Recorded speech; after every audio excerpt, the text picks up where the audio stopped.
Welcome back, everyone. I'm glad you're here. I have several general announcements to make before I get started. One is I was asked to announce that there's going to be a presentation by John Borgonovo, who is a professor of Irish history from the University College at Cork in Ireland. He is giving a presentation in Missoula on Wednesday, October 12th at 7 o'clock at the Canby Tap House. And his subject is Irish Revolutionaries and the American West, 1917 to 1921. I don't know who they are or who he's going to cover, but there is that presentation in Missoula, and then there's one in Butte, Thursday, 6:30, October 13th, at the Butte Brewing Company, 465 East Galena. So if anybody goes, I would appreciate a report next week as to who he's talking about. I don't cover any Irish revolutionaries in that period, although Thomas Francis Meagher certainly was one, but he was much earlier. Marcus Daly was an Irish nationalist. I don't know whether he was a revolutionary really, but he lived also at an earlier point in time.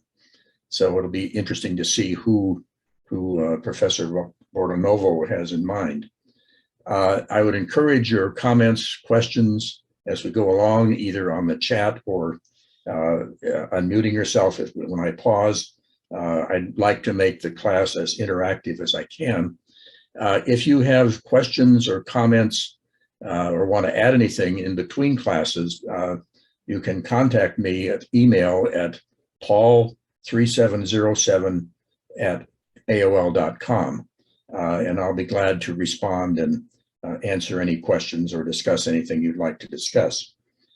The Montana Stories book is still available at a discounted price. If you'll send me a check for $29, I'll send you a book. My address is 2555 North Price Road, number 1-2015 in Chandler, Arizona, 85224. I've received some orders for the book. I've sent them out. They take about a week to arrive from when they're shipped. But if you're interested in having an actual copy of the book as opposed to the computer printout, it's available. There's one other preliminary thing, and that is, how large did Butte and Anaconda become, and how have they declined? I looked up in Wikipedia the census reports for Butte and Anaconda, and there's a wrinkle in that between 1970 and 1980, both Butte and Anaconda became part of consolidated city-county government. So it's a kind of an apples and oranges thing. But according to Wikipedia and the census data, the Butte's population peaked at 41,611 in 1920, and then gradually declined until in 1970 it was 23,368. It bumped up in 1980 to 37,000, which was because of the consolidation, and it's now at 34,434. That's the city-county population. So Butte never reached 100,000 according to the census, although many writers have said that Butte was that large. Anaconda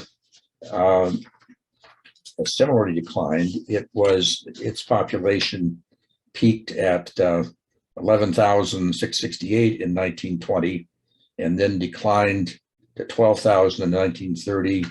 It was about the same in 1960, 1970, 9,700, bumped up in 1980 because of the city-county consolidation, and now the consolidated population is 9,421. Now, most of the people, I'm sure, live in Anaconda, but there are a few who live outside. So the populations have declined, but they're stabilizing now. In Butte, the city-county was 33,525 in 2010.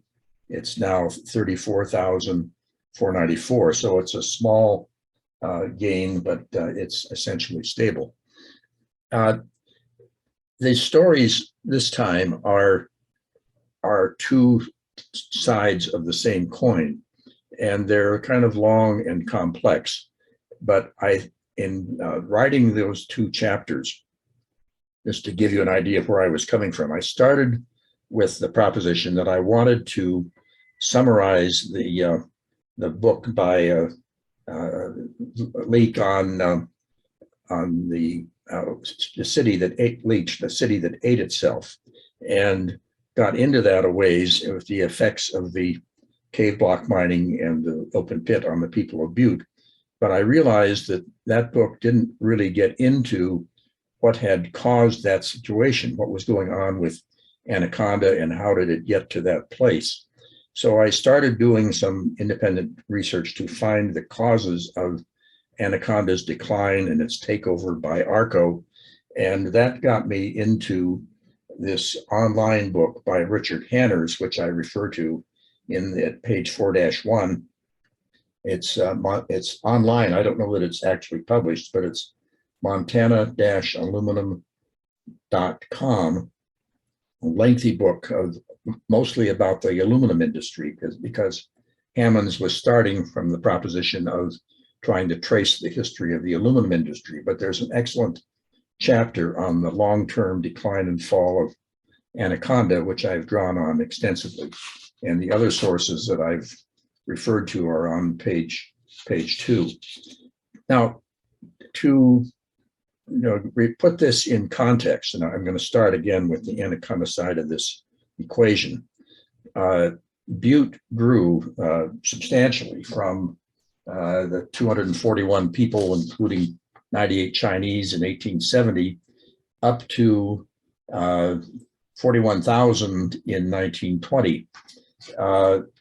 That period was marked by the start of the Anaconda Company in 1881, when Marcus Daly went to San Francisco to get financing to pursue the Anaconda mine as a silver mine. There was the acquisition by Amalgamated in 1899, the wars with Heinze that we discussed last week. But by 1915, Anaconda had achieved consolidation of the Butte Hill, pretty much.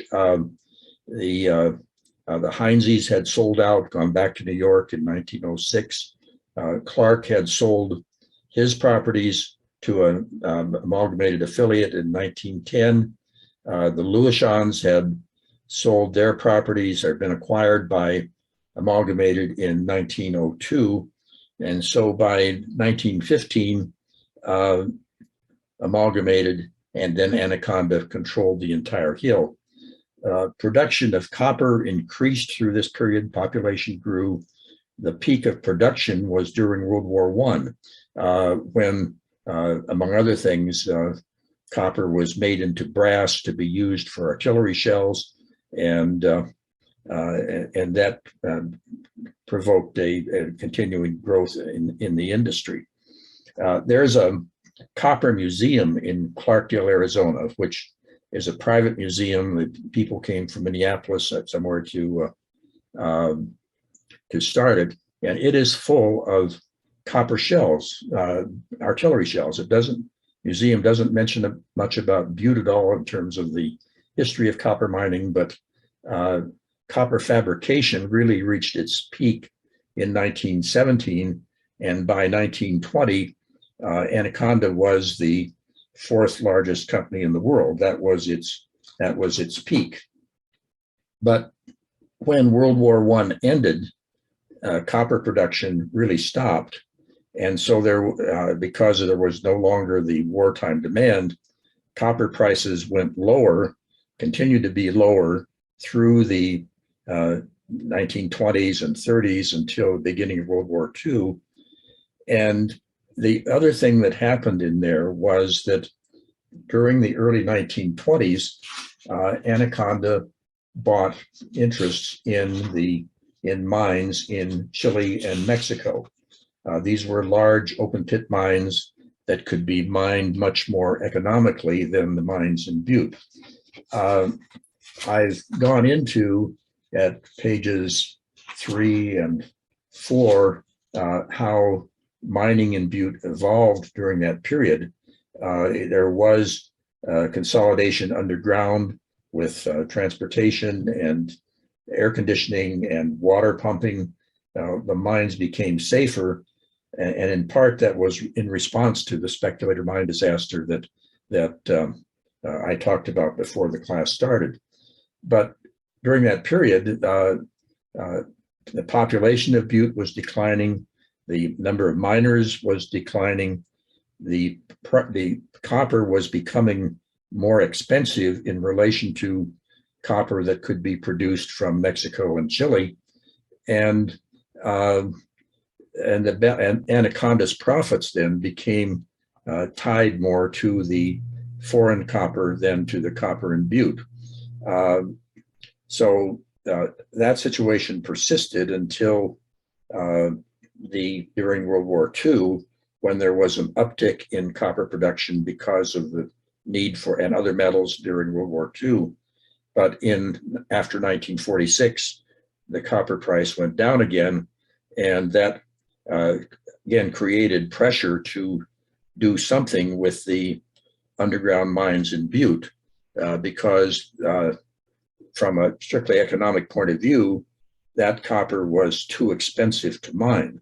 The mines were deeper, they were hotter, the veins became of not quite as good quality, so at the cost per pound or ton or whatever increased, while the worldwide price of copper was low. So in 1943, it was suggested to Anaconda's management that what they really needed to do was to phase out underground mining and replace it with either with cave block mining and then later the pit mining, because what that permits is the ability to mine lower grade ore efficiently, more cost effectively, but it creates a real change in how the ore is produced and the effect on the miners and their families in the community. The decision was made in 1947 to start the Greater Butte Project. It was announced by Con Kelly at a banquet at the Finland Hotel in September 1947. This was going to be the salvation of Butte. The mining would continue. There was a lot of ore underground that could be reached through cave block mining. And so that was begun. The Kelly mine, which was the cave block mine, was opened in 1948. There was a lot of preparation that had to be done before mining could get started to clear away underground hazards. So the mining didn't really begin until 1952, and it continued until 1962. And cave block mining, for those of you who aren't familiar with this, is the blasting of large blocks of ore underground and then drawing the ore down so it can be hauled out in railroad cars or to a shaft, the Kelly shaft, which was a very large modern shaft, and then concentrated and turned into copper in that way. So that was going on. But what Anaconda also did was to continue to take core samples, investigate the ore on the east side of the Butte Hill, near the original older Butte mines. And they found that there were a lot of small veins, there were broken veins. This was not porphyry copper, which is a copper that's just mixed with other rock. It was vein copper, but it was more diffuse. It couldn't really be mined using traditional underground mining techniques, but it could be mined as a pit because it was close to the ground. There wasn't a lot of overburden relatively, and it could be mined in that way. So that testing began, and the Kelly mine opened in 1955, or excuse me, the Berkeley pit opened in 1955, began producing copper and moving the overburden in a much larger way. And it was less expensive to produce than either the underground mines or the cave block mining. So that led Anaconda's management to decide that what they were really going to do was then to close down the cave block mining. It was interfering with the progress of the pit to the west and the northwest, continue to wind down underground mining, ship the ore from the 3 surviving copper mines through the Kelly mine, get that ore out in that way. The 3 mines were the Mountain Con, Stewart, and Leonard. They continued with that. They discontinued the cave block mining and started with the pit, and then all of the underground mining stopped in 1974. So that left then only the pit as providing the copper concentrate that would go to the smelter in Anaconda.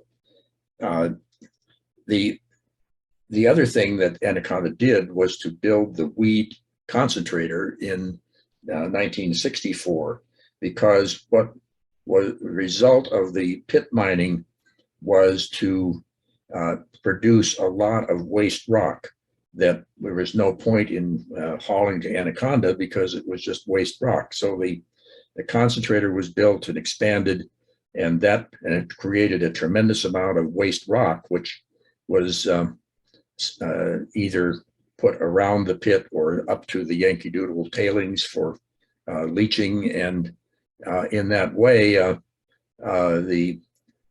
the pit could provide enough concentrate to fully keep the smelter going. The smelter really couldn't handle any more concentrate, so it was going to the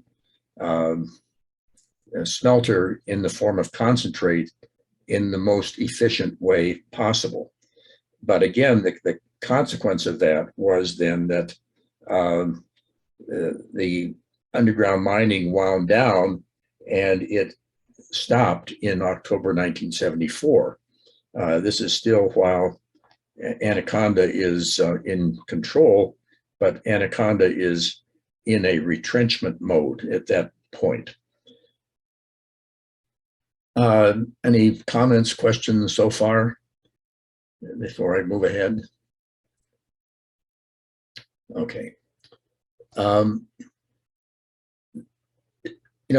interesting thing about what happened in Butte is that the causes of what happened in Butte were really not related to Butte. They were all external causes having more to do with the worldwide copper market and Anaconda's position as a competitor in that market, and decisions that it made internationally, which affected Butte certainly, but in the terms of the big picture, which I'll now get to, you have to realize that Anaconda's management is thinking in terms of profitability from an international perspective in an environment where copper prices are really low, in part, I think ultimately because copper is in less demand, and because there's turning to fiber optics and other things, there's not as much demand for copper.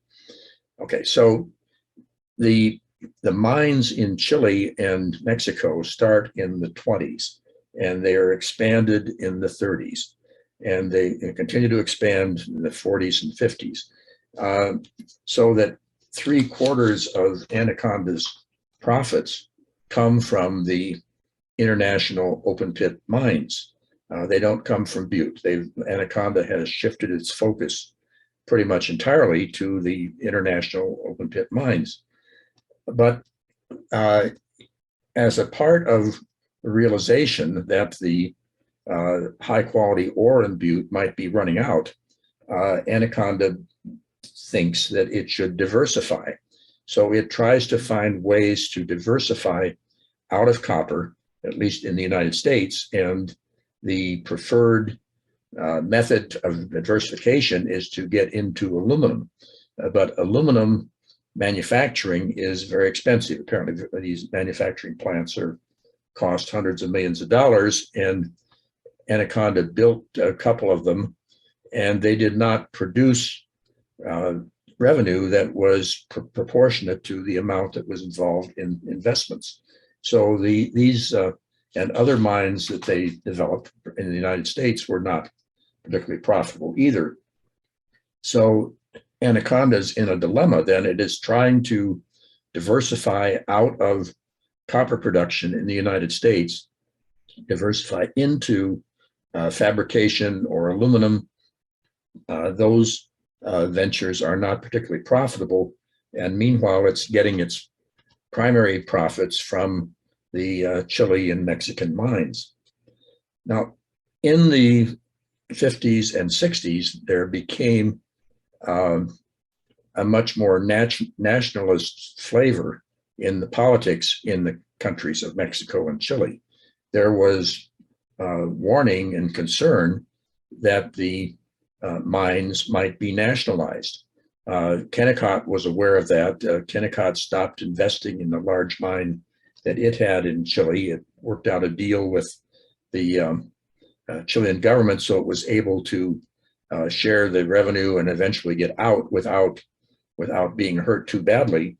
But Anaconda thought that it could somehow work with these governments, and it put in hundreds of millions of dollars in improvements particularly in the Chilean mines, with the thought that it somehow could escape the process of nationalization.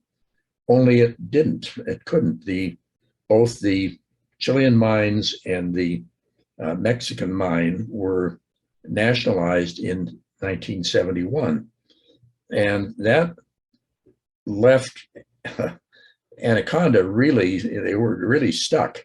They had lost 3/4 of their profits. Their diversification was not working very well. Though the aluminum industry was not profitable, apparently there was a high cost of making aluminum and a relatively low aluminum price, so they were squeezed in that way, and the fabrication was not particularly profitable. So Anaconda then fell into the hands of its creditors, and because the Anaconda had overextended itself in taking out loans to finance its improvements and investments, all of a sudden the ability to repay those loans was really impaired. And so the creditors took over Anaconda in 1971. A man named John Place, who was a banker, he wasn't a miner, took over with the goal of salvaging as much as possible for Anaconda's creditors.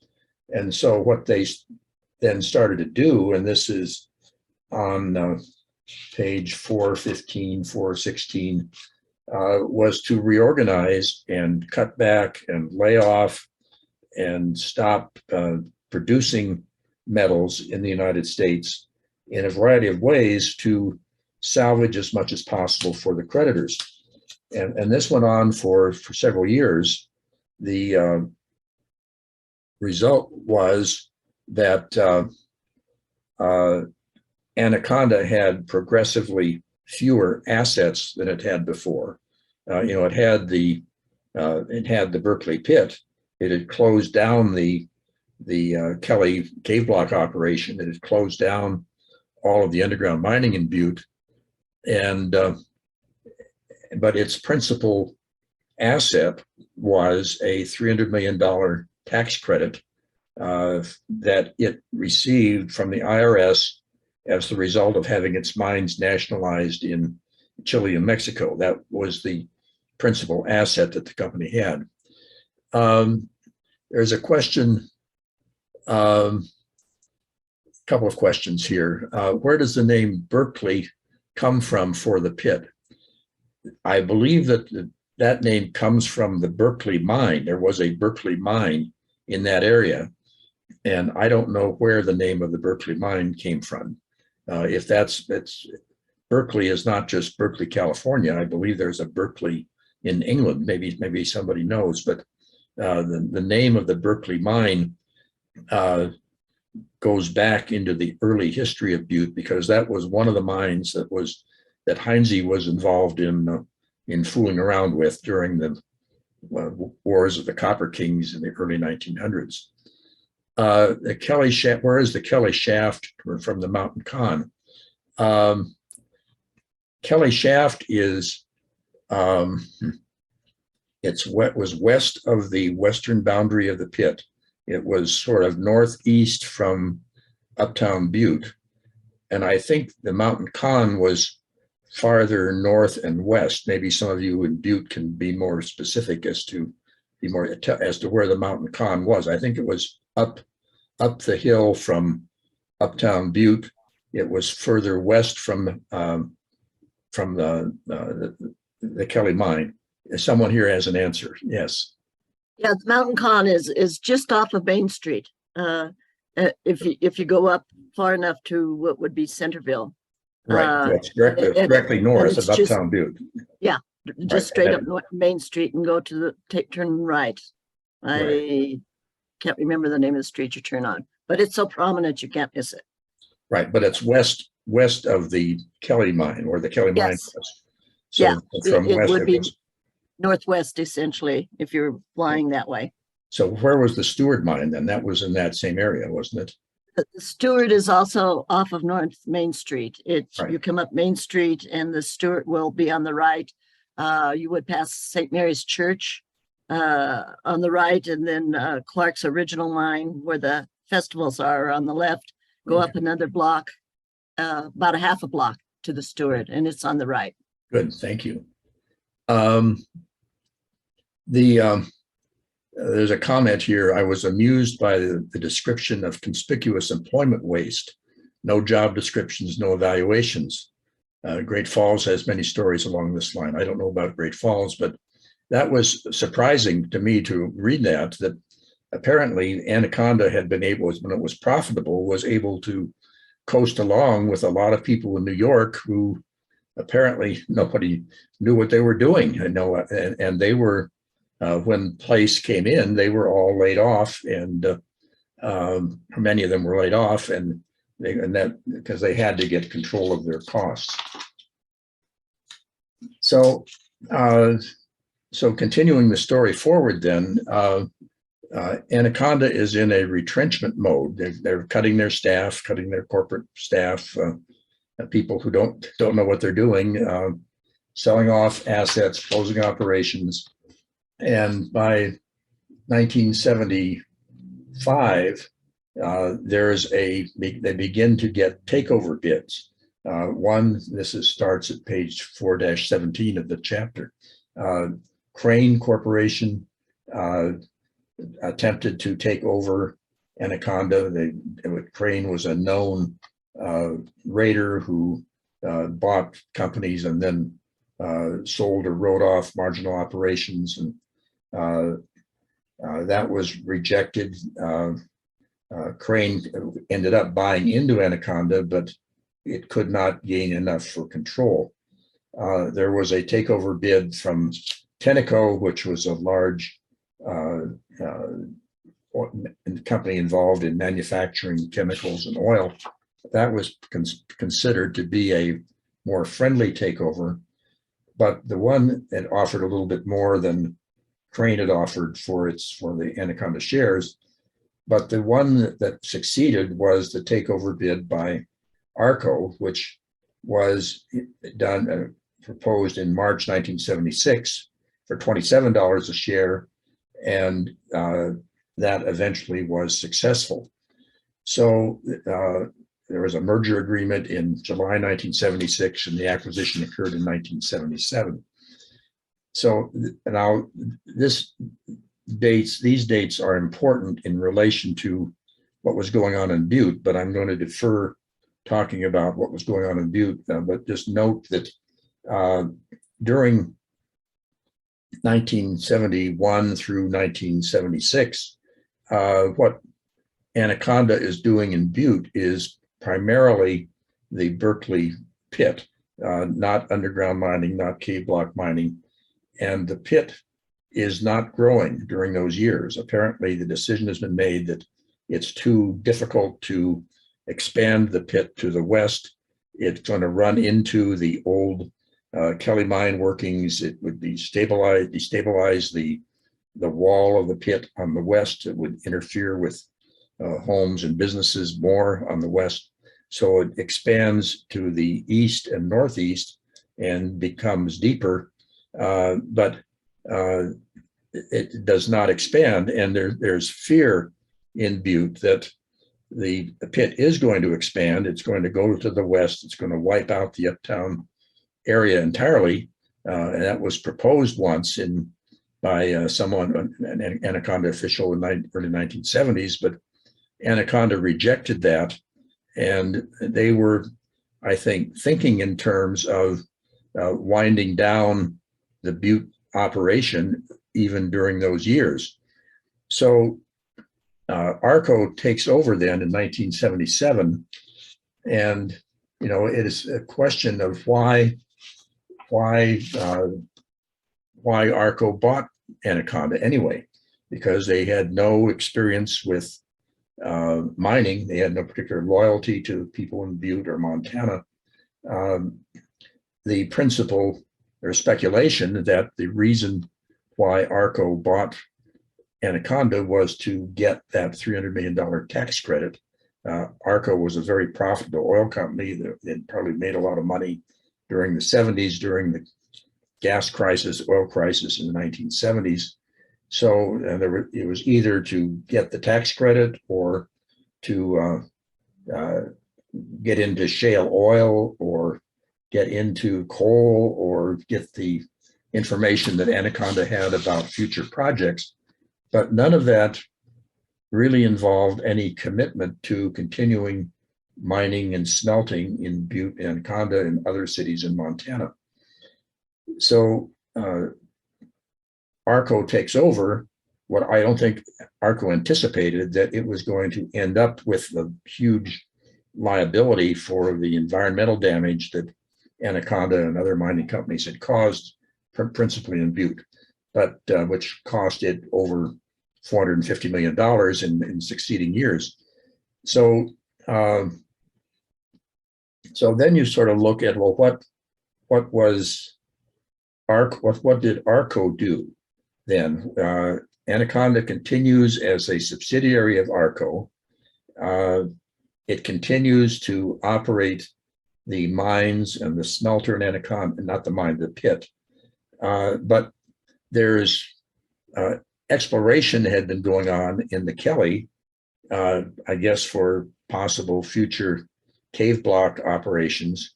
They stopped the exploration in 1979, and they then closed the smelter in Anaconda in 1980. What was at which, so how do they smelt the copper? Well, they concentrated the copper ore and they shipped it to Japan, because apparently there was excess capacity in Japanese smelters. ARCO could get have that smelted at a good price and then put the copper into the worldwide market from there. But that, was obviously a short-term kind of solution. Okay, there's a comment here. The Kelly was in Dublin Gulch, up the Anaconda Road, south of East Summit Street, and that's in northeast Butte, northeast of downtown. Yeah, and I'll get into the effect of that, the effect of the Kelly on the Dublin Gulch a little bit later in the class. There's a comment here. Sandy Stash, head of ARCO's Superfund cleanup team, used to say that ARCO's decision to buy Anaconda was the worst business deal in history. Well, that's probably true. They paid $760 million in cash and stock for Anaconda in 1977, but that did not, and they bought apparently the liability for the harm that Anaconda had caused through the years. Did not really appreciate, I don't think, because the Superfund statute wasn't adopted until 1980, that they were going to have to pay to clean that up, and it was going to be a very, very expensive proposition. So the question then is, well, why did what was going on with closing the smelter? Why did ARCO choose to do that?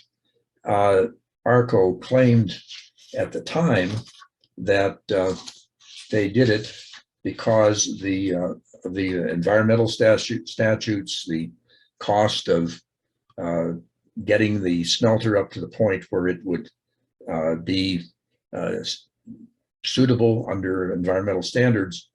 But the EPA did an investigation and a report that concluded that while the environmental laws might have had something to do with it, it really was a matter that ARCO decided to do for its own reasons. I've talked about the EPA report at pages 4-22, 423. The problem here was that the smelter was really in the wrong place ultimately. It could not be fully supplied from the output of the Berkeley pit. Apparently, Anaconda and ARCO had been supplying concentrate to the smelter from mines elsewhere, and ARCO lost the ability to do that as part of an antitrust settlement. So the smelter was being underutilized. It was an old, dirty smelter that was going to cost $20 million to bring up to standard. There was a lack of commitment, I think, by ARCO to continuing mining at all. And in the short term, they could handle the smelting the concentrate by shipping it to Japan. And so that was done until 1982. But at that point, ARCO pulled the plug entirely. They stopped mining in the Berkeley pit. They turned off the pumps in the Kelly mine. The result was that, and they closed down the East Berkeley pit in 1983. That was separate from the main Berkeley pit. So they shut it down entirely, and then by turning off the pumps, that meant that there never could be underground mining again, and the water began to fill up and eventually reached a level where it was level with the bottom of the pit, and then became the Berkeley Lake.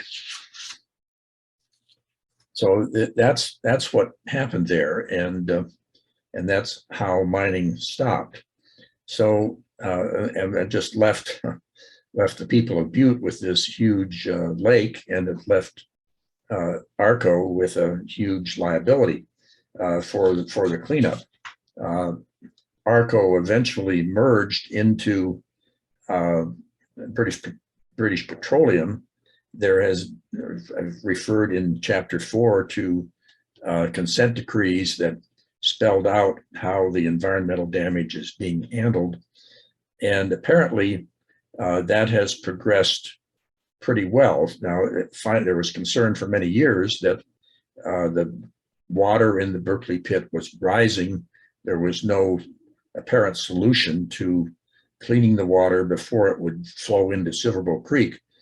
And that eventually would be an environmental disaster if it hadn't been dealt with. But in about 2020, a Scottish company was able to figure out how to clean the water so it could be safely released into Silverbow Creek, and apparently the water level has stabilized in the Berkeley pit, so it's not rising, it's not posing a threat.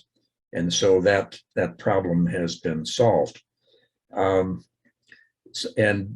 Butte, from what I've read, and maybe somebody who lives there can help me with this, but Butte is cleaning up, and there are environmental improvements occurring, trails and green belts, and as the result of the cleanup efforts. One of those, there's a Ulrich shoddy trail along Silverbow Creek, just south of the Butte Chamber of Commerce. Some of you have used that trail. I've been on it. It's named in part for my father, Don Ulrich, but that was a result of cleanup.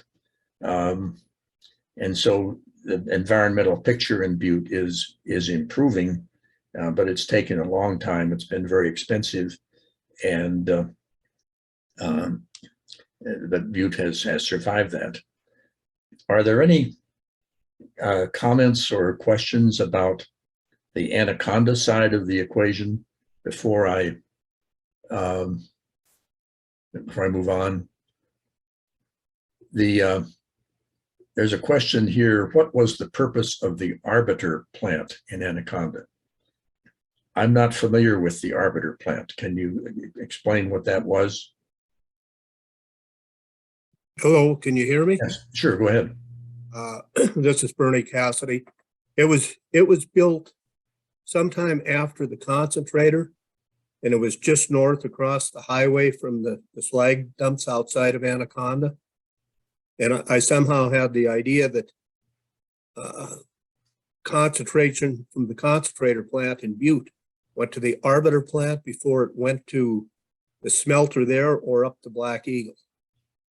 But I'm not sure. That's why I asked the question. Yeah, well, there might have been a time when, before the weed concentrator was built in 1964, that when they started to ship ore from the pit in larger quantities, that they had to have a concentrator in Anaconda because you couldn't run all of that rock through the smelter. There was no point in doing that. So maybe that's the period when a concentrator would have been built in Anaconda. Is that right? In the 40s, 50s? And the same would be true of Cape Block mining. That would produce a lot of waste rock that would need to be concentrated before it could be smelted. So that's perhaps the reason for it, if it was a concentrator. Yeah, thank you. And it was, my recollection is it was built in sometime in the 60s, late 60s, 70s. 60, okay. Well, I would have thought that by then that the weed concentrator in Butte would have been sufficient to handle the ore coming out of the Berkeley pit. That was the purpose of it. And then it would ship the concentrate from there to the smelter. And it may have been something on the other end where some of the materials coming out of the smelter were sent there for some sort of refinement before they moved on. Right, because the copper coming out of the smelter in Anaconda was then shipped to a refinery in Great Falls, where it was refined into 99% pure copper that could then be marketed as a product for manufacturing or other purposes. Yeah. Thank you. Yeah, thank you. Well, let's turn then to the Butte side of the equation, and I guess I would say, just in terms of my personal experience with this, I grew up in Butte between 1946, 1956, graduated from high school in 1956, and was at college at the University of Montana until 1961, and then left the state. And my memory of Butte does not include any of the history that I've been describing. It's really surprising. Butte was just there and the mining was going on, and I just didn't look beyond what was in front of me. But that there was all of that stuff that was happening externally that that caused those changes to occur. The other moral in that, I guess, though, is that as I say at the end of chapter 4, that there's a law in economics that if something cannot go on forever, it's going to stop. And mining was always going to end at some point, and Butte was going to need to prepare for the fact that mining would stop, and it did ultimately with substantial negative effects. And what I want to talk about a little bit later is, well, what happened then after 1983 to adjust to the fact that the mining was no longer there. Okay, well, let's start then with the effects of the mining situation on Butte and the people of Butte. The starting point, I think, is to recognize that Butte had strong ethnic neighborhoods. One of them was in Dublin Gulch, which has been mentioned, an Irish population that worked in the Anaconda mine, other mines in that area. There was, when Daly came to what became Walkerville, there was a city of Walkerville, which was in part Irish to begin with, because Daly hired Irish people and they were within walking distance of the mines. On the east side of Butte, there was Meaderville, which started out being Cornish and English and then became much more Italian. McQueen and East Butte, further to the east, which were more some Irish, some Italian, but more Eastern European people, and then the east side, which was more Eastern European, as that was developed in the 1880s. So, and I guess talking about the Irish hiring preference, Daly clearly had an Irish hiring preference, but there's no indication that the Lewishans did. And so they were centered more in the Meaderville area, and they presumably hired people who were of other nationalities. And this coincided with a mass migration out of Italy and Eastern Europe at that time. And that's sort of how the neighborhoods were formed. And if you've grown up, people in the class have grown up there, and you can appreciate, you have appreciated how strong those neighborhoods were and how they preserved their identities in terms of the churches and bars and restaurants and the social life, preservation of customs and language of these various countries. And I recall growing up in Butte, walking along the street uptown, you would hear people, older people, talking with each other in a foreign language. I didn't know what it was, but it was obviously a foreign language. So that tradition had been preserved at least into the 40s and 50s, and then it gradually faded. So what happened in Butte then as the result of these changes that I've described? It starts, I guess, back from the, if you say 1920 was the peak of Butte in terms of copper production and population, and the Anaconda Company standing as a world's fourth largest company. There was a continuing decline as the worldwide demand for copper diminished, and the supply could be provided increasingly by the open pit mines in Chile and Mexico, so that it wasn't necessary for Anaconda to attempt to maintain the production that it had in Butte before it acquired those international mines. And so if you look at the population figures for Butte in the census, there were 41,000 people in Butte in 1920. That declined to 39,000 in 1930, 37,000, 1940, 33,000, 1950, 27,000 in 1960. So there was a steadily declining population.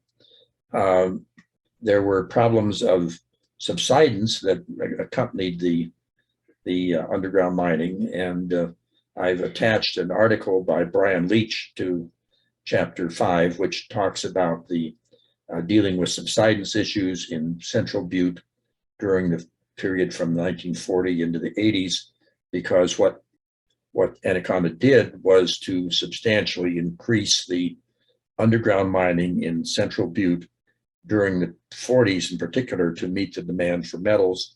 That caused subsidence, it caused damage claims and settlements, and Anaconda buying the property, so that Anaconda had substantial experience in dealing with damage claims resulting from its mining operations.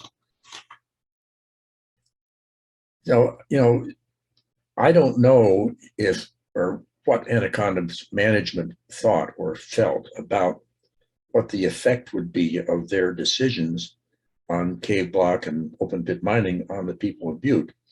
The Kelly mine, the center of the cave block activity, was also in Dublin Gulch, as we've discussed, which was the heart of the old time Irish community.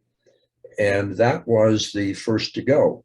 As the cave block progressed, there was a substantial subsidence. It caused it made it no longer possible to live there. Anaconda had moved its mine yards out of that area, and so the population in Dublin Gulch and in that area was wiped out, and it had to relocate. So that was the heart of the old time Irish population. And Anaconda then went into Walkerville. There was not just the Berkeley pit, there were other pits. One of them, smaller ones, one of them was the Alice pit, which was at the site of the Alice mine. That was the one that Daly had found and bought for the Walker brothers in 1876. It started out to be a very valuable silver mine, and then also turned into a copper mine. Anaconda began to started an open pit in Walkerville, and immediately ran into resistance from the Walkerville City Council and mayor, and that led to a situation where Anaconda eventually stopped mining in the Berkeley pit, in the Alice pit, after causing substantial damage, buying some houses, closing some roads. Walkerville sued Anaconda for the cost of repairs and damage to the streets that had caused by the pit. They settled the lawsuit. Walkerville won $14,000 in the settlement. Anaconda stopped the pit in Alice, claiming that they were out of ore and they were going to stop anyway. But Walkerville was able to fight the Alice pit to a conclusion, but it could not do that in relation to to Meaderville and the eastern side of Butte. There were, the result of the core samples and drilling showed that there was ore principally in the east side area around Meaderville, in Meaderville, and that was the place to start. So they started there, I guess, on the site of the Berkeley mine, which is where the name comes from, and went down and expanded to the east and northeast, because that was where the ore deposits were, and that ran into Meaderville, which was destroyed as a result of the mine, and those people were forced to disperse, and the surrounding area became either a buffer with waste rock, or in the north there was the tailings and all of that waste deposit. So this happened over a period of time between about when the pit started in 1955 and ending then about 1975. The pit stopped expanding in about by then.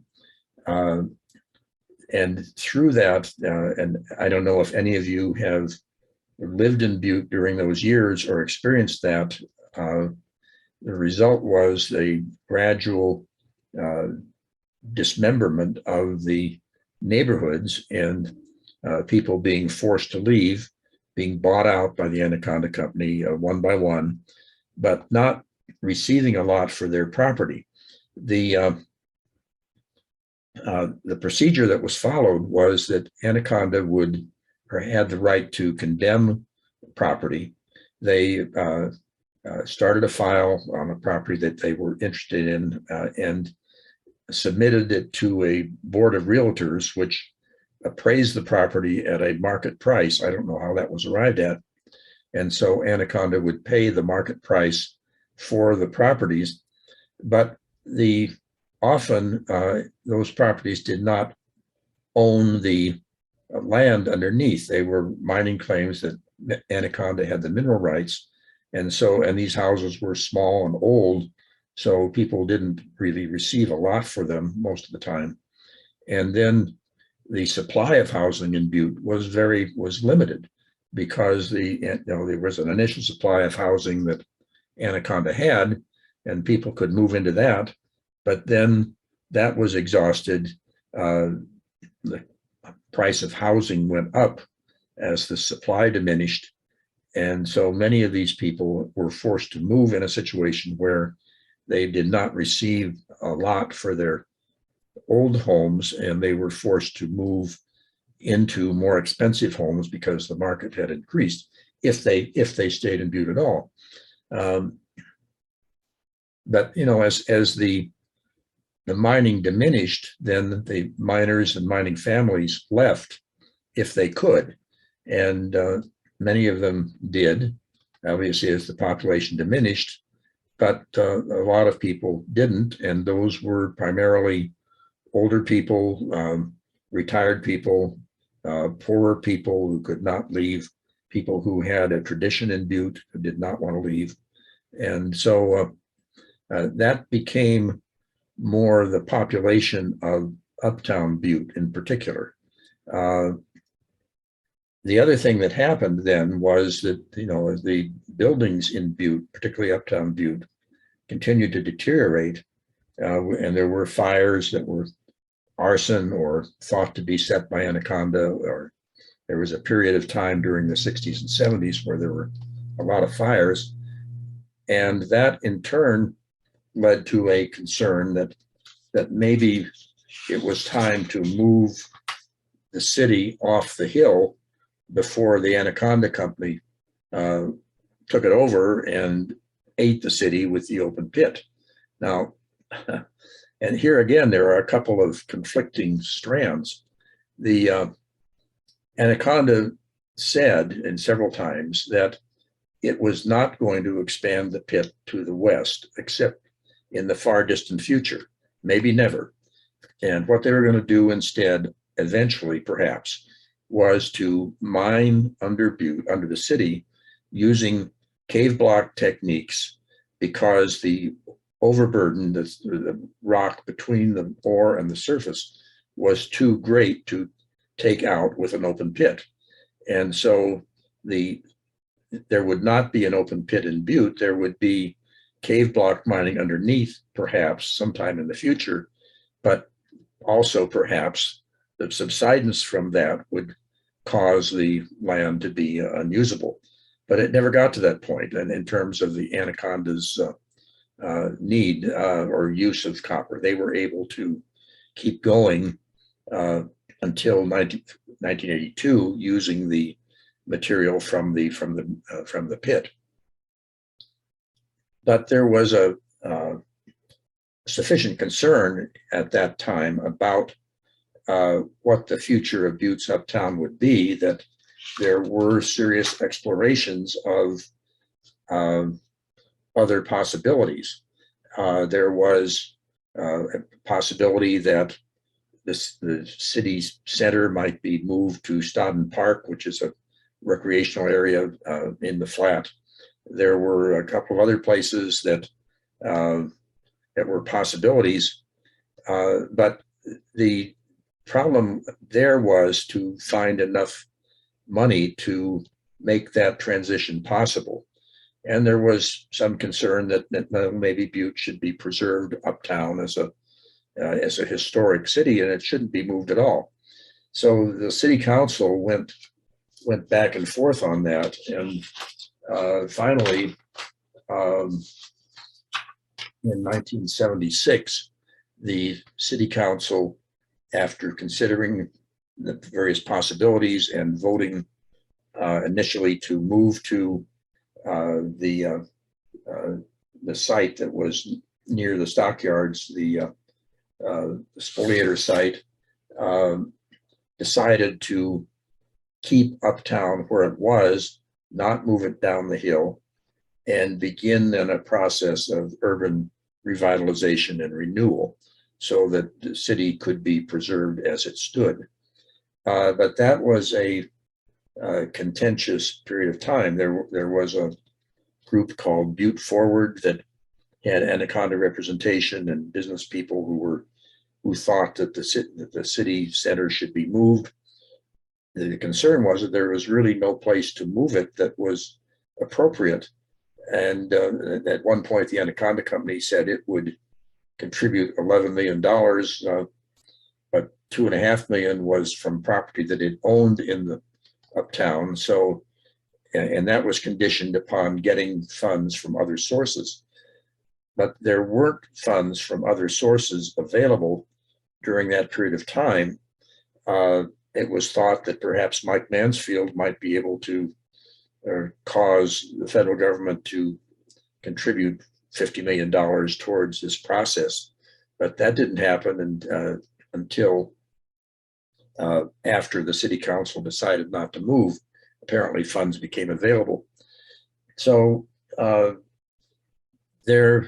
so the decision was made to keep Butte where it was, uptown Butte where it was, and what Leach says is that the result of that was that Butte became more independent, less dependent on the Anaconda company, more willing to chart its own course and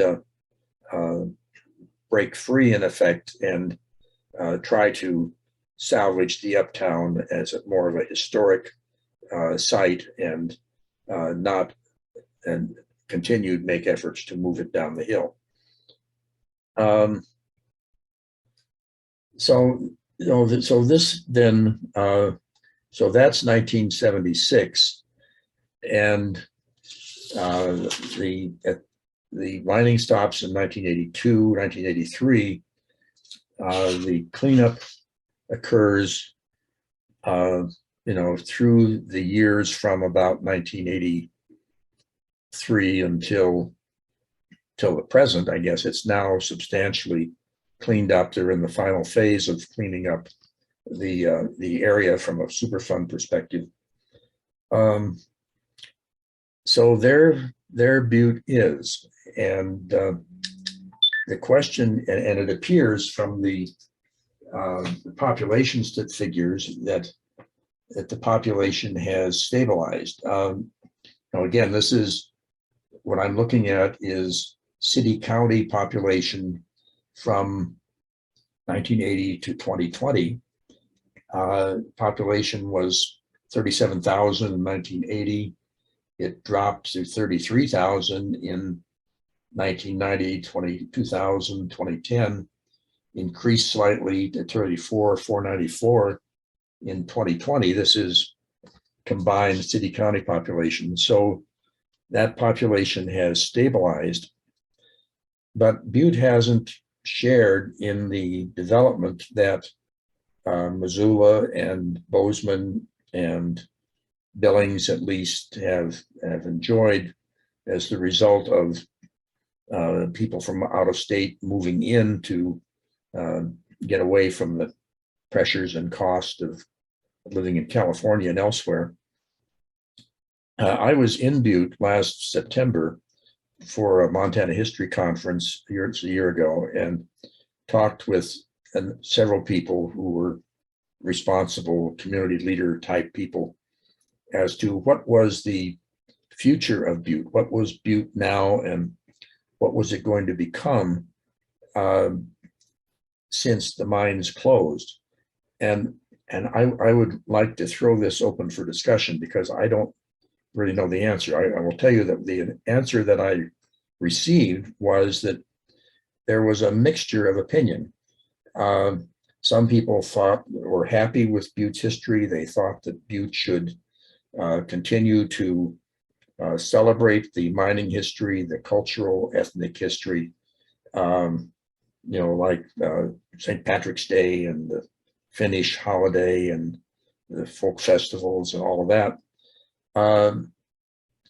Some people thought that Butte should maybe have a new identity, but it wasn't clear, to me at least, what that might be. Someone I know had started a company in Butte which was involved in producing graphite-related products which graphite is made ultimately from coal, and the thought was that Butte could become the graphite manufacturing capital of the United States, like it had been the copper capital at one point.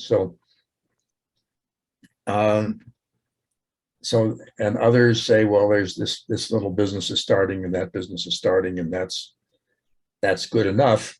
We don't need anything more.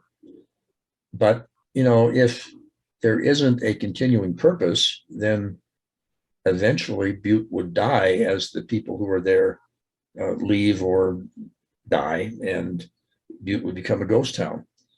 So let me just ask, what are your thoughts, either if you live in Butte or not, how you see what it is and what it's becoming and what its future might be? Does anyone have any thoughts about that? If you can unmute yourself, I'd be glad to discuss that with you.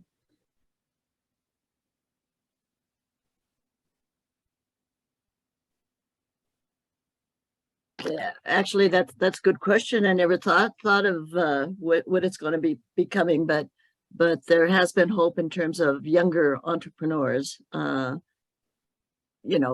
are starting their businesses. Probably the most notable is the distillery here that has really taken off with the hard work.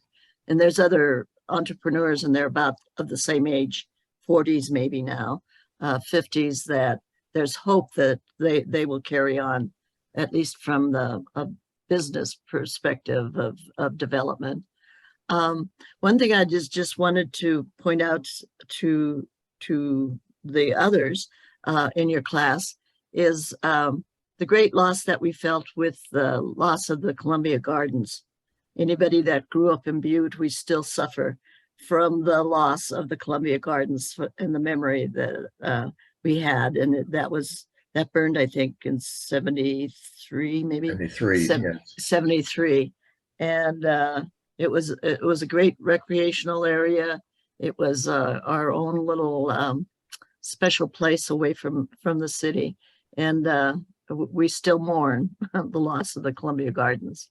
Yeah, I had forgotten to mention that in my presentation, but it's covered in the chapter. And what happened there is that the gardens closed for the summer in 72 or 70, I guess 72, 73. And it had been declining during those last years, but there was a fire 2 or 3 months after it closed, after the electricity had been shut off, which was thought to be, the claim was that there had been an electrical problem, although there was no electricity.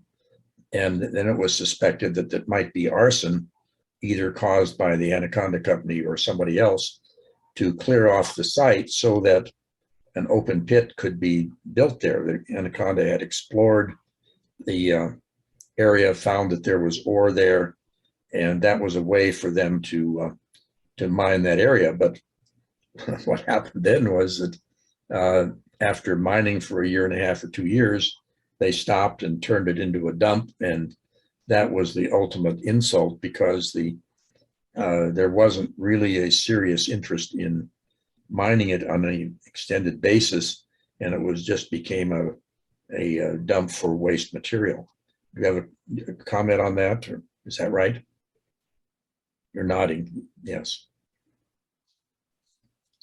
Okay, there's okay, a couple comments here. One is canonize daily and make it an international pilgrimage site. Well, that's a thought. I don't know that he would be canonized particularly, but that might, St. Patrick's Day, is a major thing that brings in people, but that's in March, and that's not normal tourist season. There might still be a lot of snow at that point. Okay, Butte, here's another comment. Butte, like so many other areas of Montana in the West, will have a large basis of a recreation-based economy. Proximity to mountains, forest, rivers, wildlands is a growing factor in the modern economy. So that's a possibility. Apparently Anaconda is doing that, turning itself into a recreation-based city close to the Pintlers, close to Georgetown Lake. I don't know whether that is happening particularly. Some cities in Europe have turned themselves into a city that is famous for one thing, like automobiles or glass or clothing or shoes. And as those manufacturing businesses concentrate, they feed off each other, and they feed the major industries, and the cities grow and become famous in that way.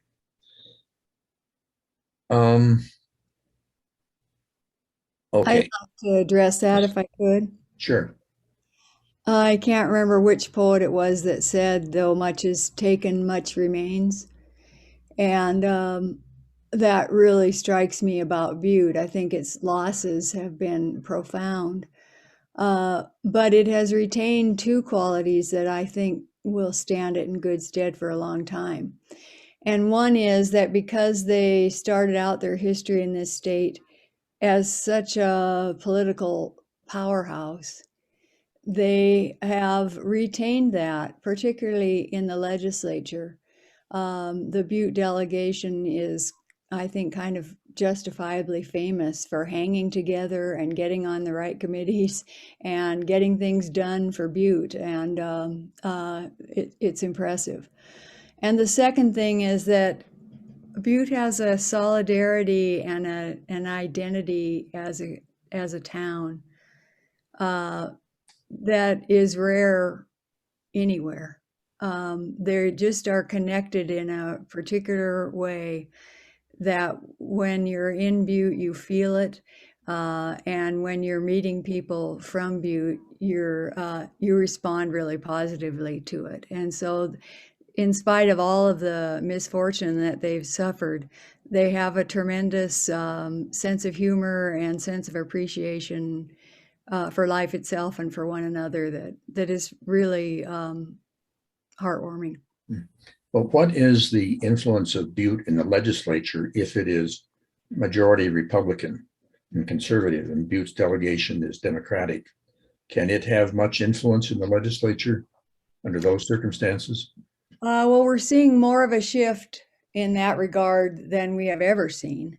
But throughout the last 10 years, Butte has had minority leaders. Butte has had key positions on the Appropriations Committee, and they have used those positions for Butte. And so they saw early where to be at the right time, and they still do pretty well with that. Okay, there's a comment here, question. Will the labor struggles of the 20th century be discussed? AG, IWW, and other unions in open warfare with mine owners. Well, there was a period, I'm sorry, I skipped past that. There was a period in 1940 1914, 1917, and there, where there was violence in labor relations, and the company used strike breakers to put that down. That, I think, subsided into the 20s and 30s, but the miners' union was reorganized and reestablished in about 1934. It was successful in establishing better wages, better working conditions into the 50s, but it could not withstand the pressure from Anaconda to replace mining jobs with trucking jobs. And that was particularly true when the pit started. And I go into this in the book, that the miners' union executives, leaders, were concerned about that, but they couldn't do anything about it because the FNS contracting was, they were not miners, they were operating engineers, and the miners' union had no control over what the Anaconda company did with the operating engineers and the FNS contracting, which it used to develop the various open pits. So there were strikes in 1956 and 1959. Apparently the strike in 1959 was serious, but it didn't lead to increases in wages or benefits. It was just a matter of trying to hold the ground. Miners' executives, union executives, argued that because miners' productivity had gone up so much, their pay should go up. But the productivity was caused by the increased productivity in the cave block mining and the pit, and not as the result of individual miners' efforts. And eventually the miners' union could not prevent the attrition of underground mining jobs, because the Anaconda company just closed down those mines, and they didn't need to operate them anymore. They couldn't afford to operate them anymore, because basically the copper was too expensive in terms of labor cost coming out of those mines. And so they just closed them down over a period of time until there weren't any more underground mines after 1974. Montana Tech is a real asset for Butte, is a comment. That's right. And I know that my friend who's starting this graphite business that I mentioned has established working relationships with some engineering part of Montana Tech, and Montana Tech is becoming more involved in trying to find ways to use technology to improve what's occurring in Butte, and that's a helpful thing. I think for a while Montana Tech thought of itself as a mining school, copper, oil, gas, that sort of thing, but it's now become more diverse, and it's attempting to find partnerships with local businesses that, from a technological standpoint, and that's a good thing. Other comments, questions? I seem to be Yes, go ahead. jumping in quite a bit. Ahead. On the unions, Butte was known as the Gibraltar of American unionism, so it does have a significant role in the whole labor movement. And I will mention too that Butte once had a women's protective union, and I think it might have been the only one in the country at the time. And that union provided protection for women that worked in a lot of different capacities, whether or not they worked in boarding houses or as waitresses, or what they were called bucket girls or hotel maids. Women's Protective Union protected them. So the unions weren't just mine related or labor related to male occupations. It also did cover women.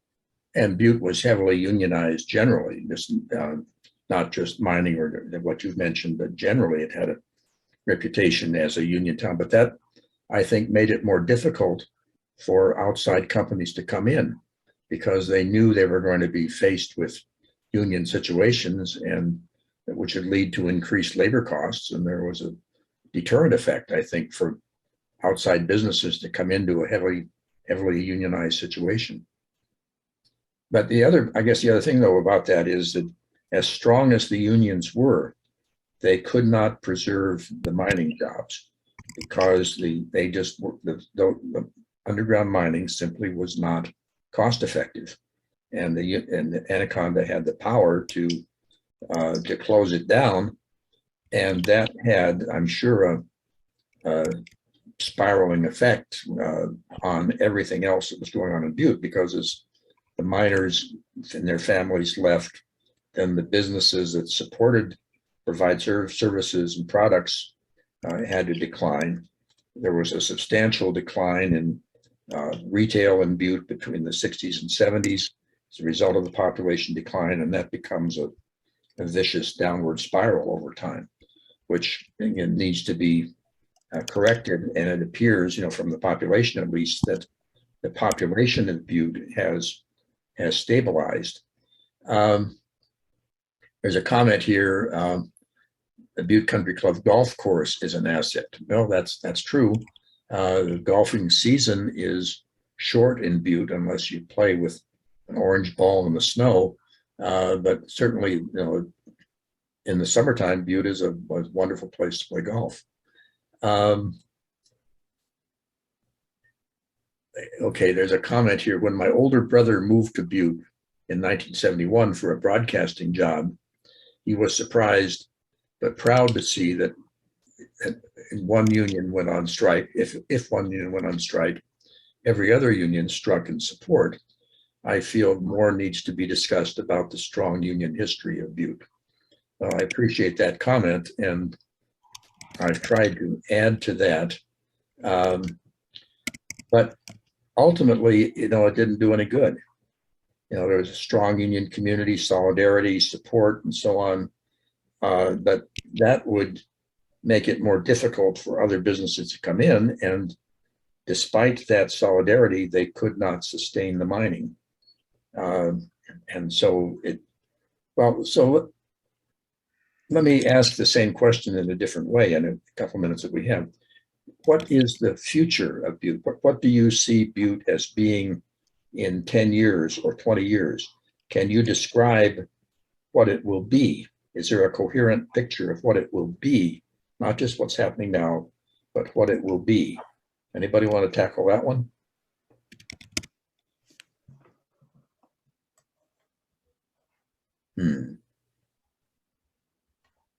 Well, I know you're out there. I see you. You're still participating.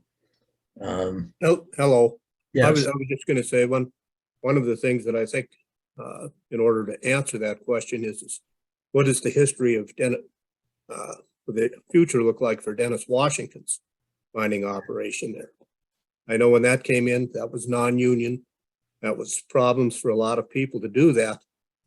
And yet anecdotally, you would hear from guys that worked there that were happy because they were giving huge Christmas bonuses and things like that. But I'm not sure what the outlook is for that mining operation. Well, eventually it will, applying Stein's law, eventually it will stop. And when they run out of ore, it will stop. And so I don't see that that's a long-term solution. I don't know how many people work there, 200 or 300 perhaps. I don't know either. Don't know. Yeah, so that's certainly one possibility. But I don't think Butte will become known as a mining town because of that one mining operation. It needs to diversify or change into something else or build on whatever. That's what I'm looking for those of you who live in Butte in particular. What do you, well, and a sub part of that, what do you see happening and how is it going to get there? That's the other thing that I noticed when I was there last year, is that there's not a clear picture either of the outcome or the process to get from here to there. And and so my chapter ends up being inconclusive. I don't have the answer, but there will be one sort or another, and that may, because the problem is larger than the normal political problem. It requires cooperation of a lot of different players, not all of whom are involved directly in the political process. I have time for one or two more comments before we close. Anybody want to address that?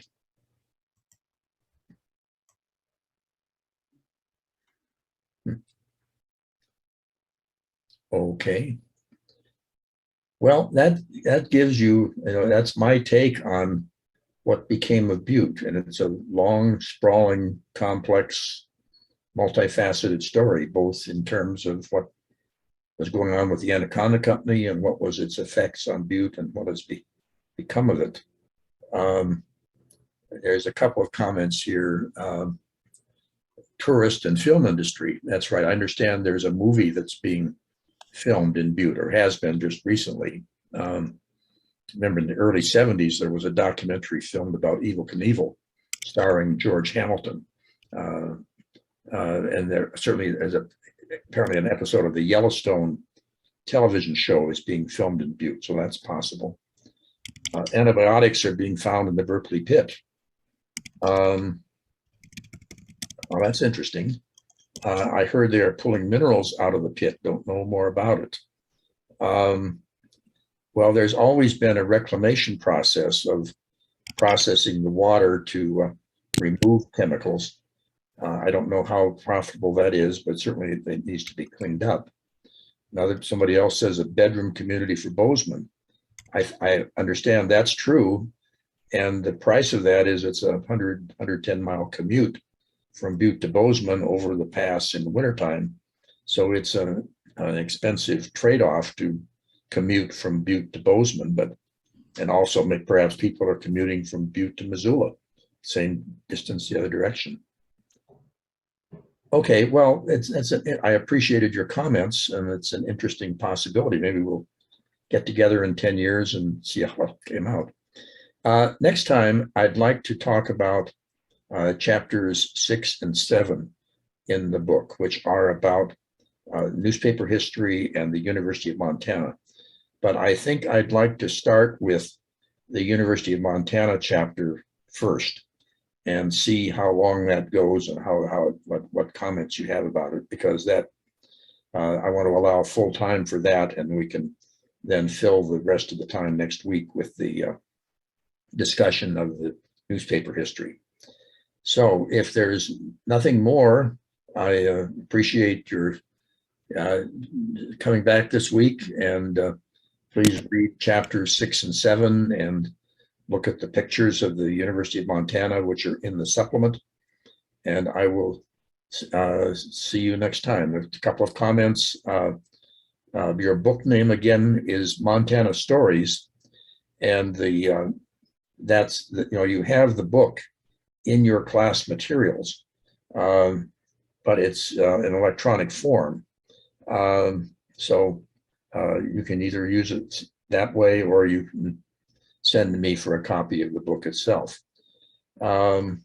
Transportation hub out of the Port Authority. That's another possibility.